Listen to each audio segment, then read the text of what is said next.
के राष्ट्रपति से बड़ा कोई पद हो सकता है क्या?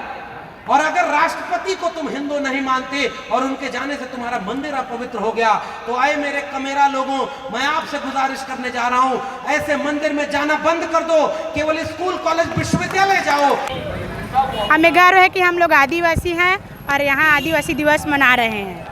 आना चाहिए, मनाना भी चाहिए, क्योंकि इससे समाज जो है जागरूक होता है और अपने संस्कृति के प्रति जानने का मौका मिलता है। अगर समय रहते अगर होश में नहीं आया तो आने वाले समय में आदिवासी स्वयं अपना हक और अधिकार के लिए लड़ेगा और अपना स्वयं सरकार बनाएगा।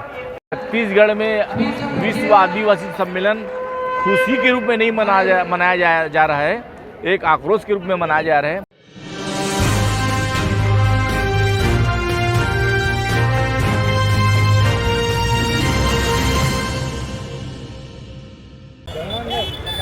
नमस्कार दोस्तों, आप देख रहे हैं पॉकेट इंडिया और हम पहुंच चुके हैं विश्व आदिवासी दिवस। जी हाँ, 9 अगस्त विश्व आदिवासी दिवस के रूप में मनाया जाता है और आज हम पहुंच चुके हैं छत्तीसगढ़ की राजधानी रायपुर के सरदार बलबीर सिंह जुनेजा इंडोर स्टेडियम में, जहां पर आप देख सकते हैं कि विश्व आदिवासी दिवस सम्मेलन होने जा रहा है, जहां पर पूरे छत्तीसगढ़ से आदिवासी समाज के लोग इकट्ठा हुए हैं। आप देख सकते हैं काफ़ी लोग यहां पर आए हुए हैं अलग अलग क्षेत्रों से। गर्भगृह तक दर्शन कराया। बताओ, इस देश के राष्ट्रपति से बड़ा कोई पद हो सकता है क्या? और अगर राष्ट्रपति को तुम हिंदू नहीं मानते और उनके जाने से तुम्हारा मंदिर अपवित्र हो गया, तो आए मेरे कमेरा लोगों, मैं आपसे गुजारिश करने जा रहा हूं, ऐसे मंदिर में जाना बंद कर दो, केवल स्कूल कॉलेज विश्वविद्यालय जाओ, वहीं से मुक्ति मिलेगी और वहीं से तुम्हारे बच्चों का भविष्य बनेगा।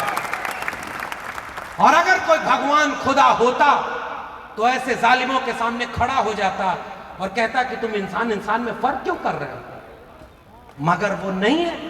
मणिपुर जलता हुआ जो खामोश देखे, मध्य प्रदेश के अपने बच्चे के ऊपर पेशाब करता हुआ चुपचाप देखे, बस्तर के जंगलों में फर्जी इनकाउंटर में मारे जाए आदिवासियों को जो चुपचाप देखे, मुझे ऐसे किसी भी परम शक्ति पर भरोसा नहीं।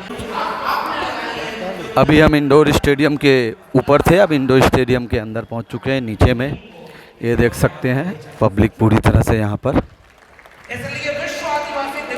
विश्व आदिवासी दिवस मनाते हुए। तो इस मंच से उन लड़ने वाले लोगों को भी हमारा एक पैगाम जाना चाहिए, जैसे यहां से पैगाम जाना चाहिए कि बस्तर के जंगल में अगर कोई फेक एनकाउंटर में मारा जा रहा है, कोई आदिवासी नक्सली बनाकर गिरफ्तार कर लिया गया हो, या किसी को गोली मार दे इस देश के लोग, तमाम संस्थान, और जब बाद में पता लगे कि जिसको आप नक्सली कह रहे थे वो तो मिस्टेकन आइडेंटिटी है, लेकिन मार दिया तो मार दिया, उस पर कोई माफी नहीं। आज भी हसदेव के जंगलों से लेकर के जल जंगल जमीन बचाने के लिए अगर आदिवासी लड़ रहे हैं, तो एक नागरिक होने का फर्ज यह है कि मैं लड़ते हुए नागरिकों के साथ खड़ा हूं और मैं कहूं कि उन आदिवासियों के संघर्षों में मैं भी शामिल हूं, तभी इस आदिवासी दिवस के मनाए जाने की कोई मतलब नहीं। ये अगर अमृत महोत्सव आजादी का है तो किसके लिए है? जिसके सर पर कोई आज भी पेशाब कर देता है? किस चीज का नशा इतना ज्यादा है कि तुम इंसान को पहचान नहीं पाते कि तुम क्या कर रहे हो?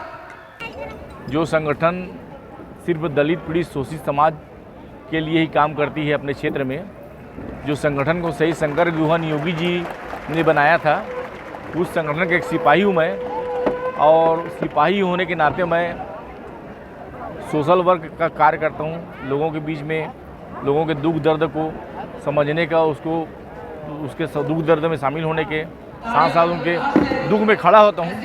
हम लोग करगी रोड कोटा कलारतरी से आए हैं। हम लोग बिजवार समाज के हैं, आदिवासी हैं, और आज 9 अगस्त आदिवासी दिवस मना रहे हैं। तो हम लोग रायपुर में आदिवासी दिवस सम्मेलन में उपस्थित हुए हैं और इससे हमारे समाज को जागरूकता होगा और अपने समाज को एकता बनाने का जागरूकता उठेगा हम लोगों को दूसरे लोग देखकर। हमें आना चाहिए, मनाना भी चाहिए, क्योंकि इससे समाज जो है जागरूक होता है और अपने संस्कृति के प्रति जानने का मौका मिलता है, अपने संस्कृति को, अपने समाज को, और आने वाली पीढ़ी जो है, भावी पीढ़ी जो है, इस बारे में सचेत होगी और जानेगी और अपने समाज को बढ़ाने के लिए बहुत सारे प्रयत्न करेगी।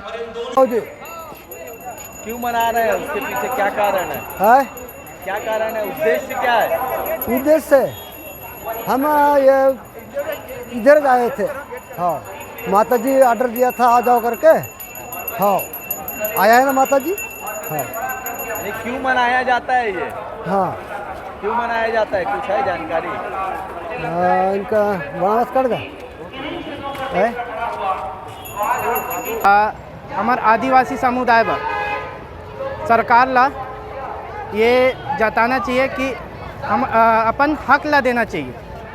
और आज मैं यहाँ आ हूँ, यहाँ आज विश्व आदिवासी दिवस के उपलक्ष्य में आक्रोश रैली के रूप में यहाँ आए हैं, क्योंकि हमारे आदिवासी समाज के ऊपर जो बहन बेटियों के साथ अन्याय अत्याचार जो हो रहा है और राज्य में और केंद्र सरकार किसी प्रकार के यानी अपने कमेंट नहीं कर रहा है, ना कोई प्रकार का सुरक्षा प्रदान कर रहा है। इसके विषय पे हम लोगों का है कहाँ पर अत्याचार हो रहा है? मणिपुर में जो हमारे बेटियों के साथ जो हुआ है नग्न जो प्रदर्शन करके, तो उन दोषियों को फांसी दिया जाए सब पहले। दूसरा जो 32% आरक्षण जो है हमारे, और हमारे जो बस्तर क्षेत्र में जो हमारे जो खनिज है संपदा है उसको यानी बिना ग्राम सभा की अनुमति के बगैर सरकार यानी दूसरे यानी निजी कारपोरेट घराने को सौंप रही है, उसके विरोध में है।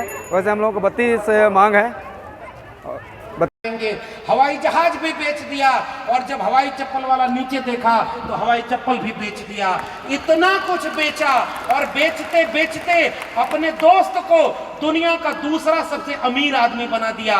और आज इस देश में टमाटर 250 रुपए किलो, एलपीजी गैस 1200 रुपए किलो, पेट्रोल 100 रुपए से ऊपर, डीजल 100 रुपए के करीब, सरसों का तेल 200 के ऊपर, और सब कुछ बेचते बेचते उसने एक नारा चला दिया था, हमारा क्या है जी, हम तो फकीर आदमी हैं, झोला लेके चल देंगे, आप सोचो कि आपका क्या होगा।